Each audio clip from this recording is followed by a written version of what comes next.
A bite from a blood-sucking parasitic insect known as a tick can be life-changing. An infected tick can transmit Lyme disease, and medical experts say early detection is often well treated with antibiotics. But making that initial diagnosis might be hard to pinpoint. Physicians say the optimal length of treatment to prevent recurrence or late manifestations of the disease is a controversial topic. News Center's Kaitlyn Chana spent a few days with a family that really almost got lost their daughter to Lyme. And Kaitlyn, how many years did this go on before she was diagnosed? It was 4 painstaking years, Chris and Sam. You know, the sad thing about this was this young girl was 7 when symptoms started popping up, and her family never received answers from specialists until she was 11 years old. And her parents say Sally, who is now diagnosed with Lyme disease, most days didn't want to wake up until she met one doctor who gave her hope. I felt like they didn't even care about all the symptoms I had to share. My body has felt like this for years. I often go to sleep in tears. By God's hands, I met Dr. Jones. He's my hero. He didn't leave me alone. After 4 long years of not knowing what's wrong, Sally Jordan says 85-year-old Dr. Charles Ray Jones answered her prayers. Then he looks me in the eye and he says, "You're fixable." Fixable of what Dr. Jones calls chronic Lyme disease caused by a poppy seed-sized infected tick. Dr. Jones says it can cause you to be bedridden for the rest of your life. I mean, some are very, very sick, and Sally is still suffering with it. She's able to function now, but she was really ill. Sally's parents, Lisa and Ralph Jordan, say it took about 30 doctors, tens of thousands of dollars, and hundreds of miles of traveling to meet with specialists to get no answers at all. Told her she was crazy and it was all in her head, and she needed to volunteer at a soup kitchen to make herself feel good about herself. 14-year-old Sally tested negative for Lyme disease, but her symptoms range from short-term memory loss to shooting pain.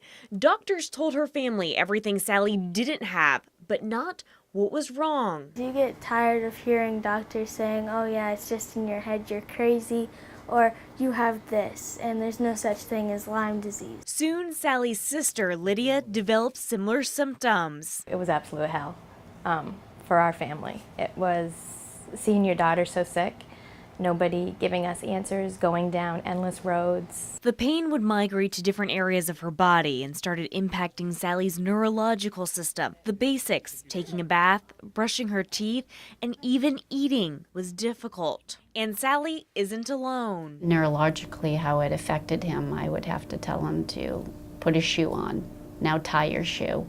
I mean, it came to that point. Jackie Carroll's son, Jimmy, was diagnosed with Lyme disease and says their family physician stopped providing support after he passed his 30-day antibiotic treatment for Lyme disease. So we went back to our family doctor and said, "Hey, we know what he has, will you treat it?" And he said no, and he wouldn't give me a referral. In Maine, once patients pass the 30-day period, doctors believe the disease isn't persistent, meaning there is no late stage of Lyme disease. So these Maine families made the trek across 4 states, desperately clinching to hope after hearing that Dr. Jones would treat their post-Lyme kids. Don't really know how to treat it because they don't see the Lyme disease. They don't see the people who have it.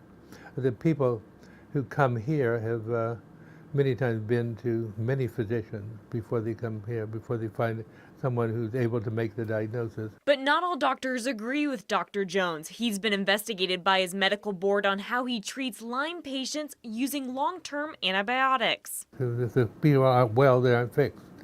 So you treat them until they are well, and that can mean 3 months. And here it's 3 months up to 17 years. The guidelines for Lyme disease by the International Lyme and Associated Diseases Society, also known as ILADS, shows antibiotic treatment should continue until all symptoms have disappeared completely. However, the Centers for Disease Control follows the Infectious Disease Society of America that shows after 3 weeks of treatment, patients should be cured of Lyme. Internist and pediatrician Beatrice Zantier says these guidelines on the optimal treatment duration shows the inconsistency on how doctors approach this tick-based illness. Both use scientific evidence and draw different conclusions. And that's really tough for people to accept, that you can look at the same data and draw different conclusions. But it's a matter of convincing the physicians who might be the pediatricians or family practitioners that they're not going to be in danger by being on antibiotics for a long time. They're endangered by not being treated and having their brains and the whole body being destroyed by the infection. Dr. Jones says healthcare leaders are taking aggressive measures towards him in how he practices medicine. But families like the Carrolls and Jordans stand by him. He saved our girls, and not just our girls, but a wall full of thousands and thousands of people that their kids were suffering to the point of they didn't want to live anymore. Sally on meeting Dr. Jones. That was probably the best day of my life. The man behind the stethoscope and tracksuit gave her faith. Because I got answers from why I was sick. I had somebody actually read my medical files, believe in me, and tell me that I was fixable. Dr. Jones believes the mind doesn't know what the mind doesn't see. Nope. And that's why other physicians misdiagnosed Sally. Now the 5-hour drives to New Haven, Connecticut from Maine are more enjoyable and filled with optimism and promise. Dr. Jones says Jimmy and Lydia are cured from Lyme. By a tick.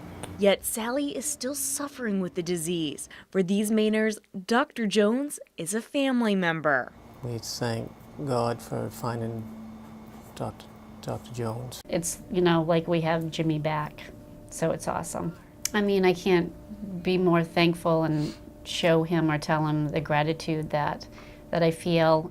For some doctors, most doctors, you don't consider him part of your family. And he's like a father figure to me and a grandparent to my girls. Without his help, I probably wouldn't be here today. I love him, and he's my hero. Now, News Center reached out to Eastern Maine Medical Center for a response to treating this tick-based disease. EMMC released the following statement, which reads, in part, in treating Lyme disease, EMMC provides carefully considered scientifically proven information and guidelines developed by experts. The statement goes on to say, typically treatment for patients who have been diagnosed with Lyme disease includes a 3 to 4 week course of antibiotics, which is successful in treating most cases. This practice of treatment falls under the CDC guidelines. And Chris and Sam, you know, I spoke with Lisa Jordan yesterday, and she was sharing me a little bit about an update of Sally, and Sally's health is actually declining, and I think we can all say, and I can say this for News Center, that we just hope she's feeling better. Yeah, absolutely. There's certainly nothing worse for a parent than not knowing why their kid is sick and when they're sick, not being able to help them. So. And for 4 years it took before they got answers. Right. Unbelievable. Thanks very much for that report, Kaitlyn.